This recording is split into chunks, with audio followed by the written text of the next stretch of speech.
اب یہ ذہن میں رکھیں کہ یہ جو ایام آ رہے ہیں 28 کے بعد، کہ جن کو ہم سمجھتے ہیں کہ بس یہ مصائب اہل بیت ختم ہونے کے ایام ہیں، لیکن اس میں شک نہیں کہ ظاہر ہے پورے سال عزاداری نہیں ہو سکتی، لیکن یاد رکھیں کہ 28 صفر سے لے کے 8 ربیع الاول تک کے جو خاص ایام ہیں، ان کو مصائب کے ختم ہونے کی تاریخ نہ سمجھے۔ یہ جو تقریباً کچھ دن ہیں، یہ تاریخ اسلام کے سخت ترین اور سیاہ ترین ایام، کیونکہ 28 کو جب اشرف الانبیاء کی شہادت ہوئی تو وہیں سے تو غدیر کی مخالفت شروع ہوئی، وہیں سے تو مولا امیر المومنین کو کہ جو اسلام کا محور تھے اور ہیں، وہیں سے اسلام کو اسلام کے محور سے جدا کیا گیا۔ کب سے کیا گیا؟ 28 صفر کے بعد سے۔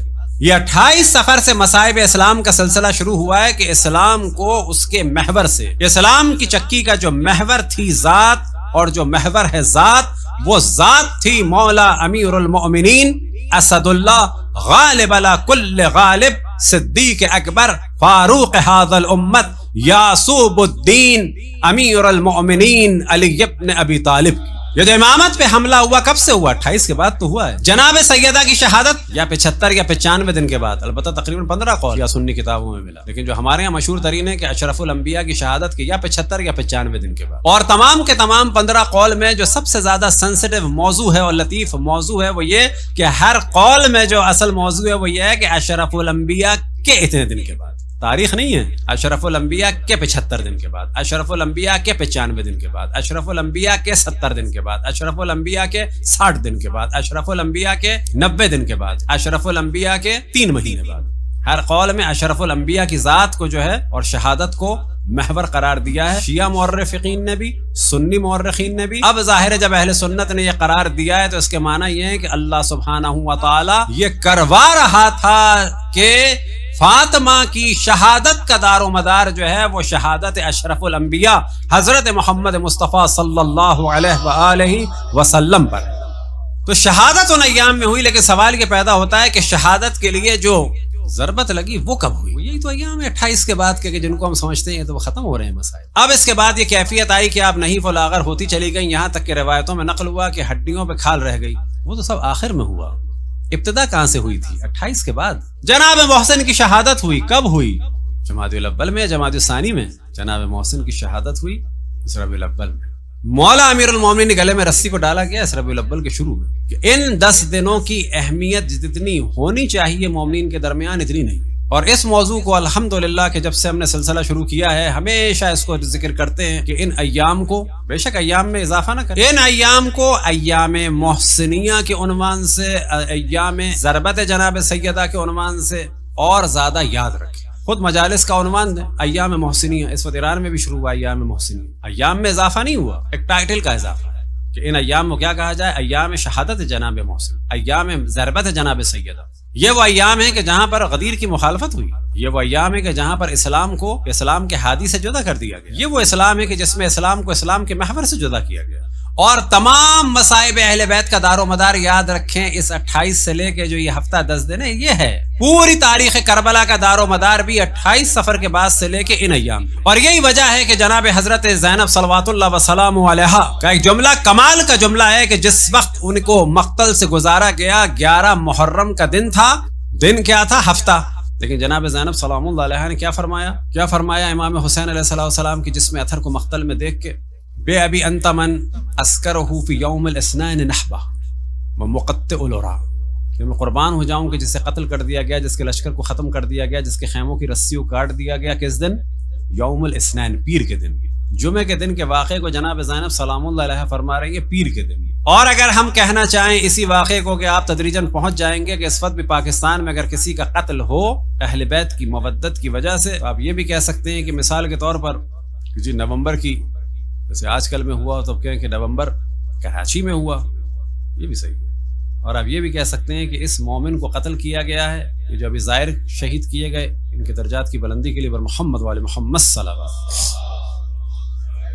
اب ان زائروں کے بارے میں آپ کہہ سکتے ہیں انہیں کوئٹہ اور تافتان کے درمیان شہید کیا گیا۔ کب شہید کیا گیا؟ نومبر 2017۔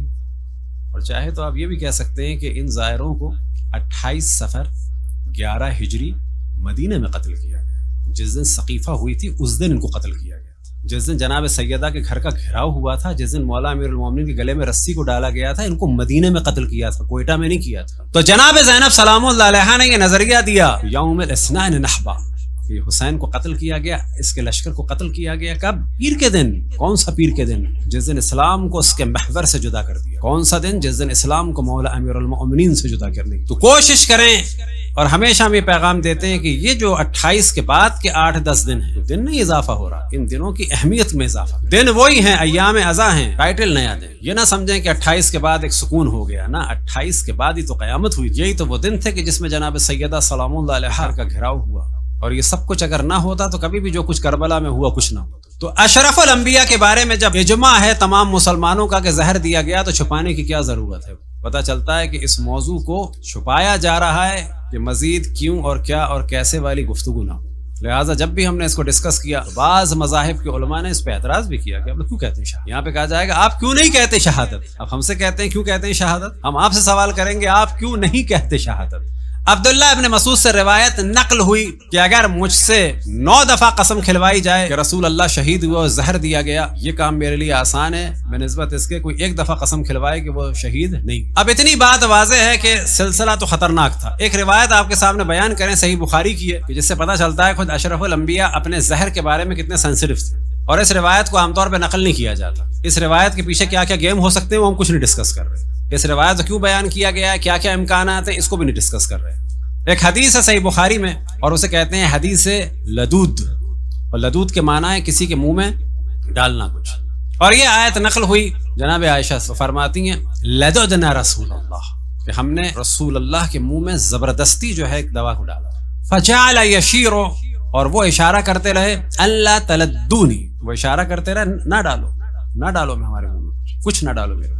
فقلنا کراہیت للموت وکراہیت المریض للدواء، تو ہم نے کہا کہ نا، مریض تو دوا سے جو ہے وہ چڑھتے ہی ہیں. یہاں رسول کو رسول نہیں سمجھا جا رہا، خود اقرار کیا جا رہا ہے کہ وہ کہہ رہے تھے فجعل یشیر علینا اللہ تلدونی، یعنی وہ اشارہ کر رہے تھے نا. جتنی طاقت تھی ان میں، یعنی زبردست قسم کی جب طبیعت خراب تھی ان کے منہ میں کچھ ڈالا گیا. کیا ڈالا گیا؟ وہ فرماتی دوا ڈالی گئی. لیکن جب اشرف الانبیاء، یہ خود فرماتی ہے، جب ان کو ہوش آیا مکمل طریقے سے سنبھلے، تو انہوں نے کہا کہ جب میں نے منع کیا تھا میرے منہ میں کچھ نہ ڈالنا، کیوں ڈالا گیا؟ یہاں پر جو اصل موضوع آتا ہے کہ اشرف الانبیاء اپنی ازواج سے اور گھر والوں سے کہہ رہے ہیں میرے منہ میں کچھ نہ ڈالنا. کتنا اعتماد تھا، کتنی محبت تھی، کتنا اعتماد تھا. اور یہاں سے پتہ چلتا ہے کہ خطرہ جو ہے اندر سے بھی ان کو محسوس ہوتا تھا، باہر سے بھی ہوتا تھا، کیونکہ ہمارے یہاں کی روایت نہیں ہے. اور ممکن ہے کہ آپ میں سے کبھی کسی نے اس کو نہ سنا ہو. اس کو کہتے ہیں حدیث لدود. کتنا اعتماد تھا اپنے گھر والوں پر، ازواج پر، اشرف الانبیاء کو. یہ بھی اس سے واضح ہو جاتا ہے صحیح بخاری سے، حضرت عائشہ سے یہ بھی واضح ہو جاتا ہے کہ وہ زہر کے بارے میں، ان چیزوں کے بارے میں جانتے تھے، کچھ بھی ہو سکتا ہے. اور یہ بڑی عقلی سی بات ہے کہ جس کی اتنی پاور ہو، ایک نبی ہو جس سے اتنی جنگیں کی جا چکی ہوں، تو ان کو قتل کے لیے کیوں امکان ان کا مسترد کیا جاتا ہے؟ جبکہ کچھ ہی دن پہلے جب وہ گھاٹی سے گزر رہے تھے تو پتھر بھی پھینکے گئے تھے. جس کو گھاٹی سے پتھر پھینک کے قتل کی سازش اپنے افراد کر سکتے ہیں، تو ان کی شہادت کے بارے میں اتنا کنفیوژن کیوں ڈالا جاتا ہے؟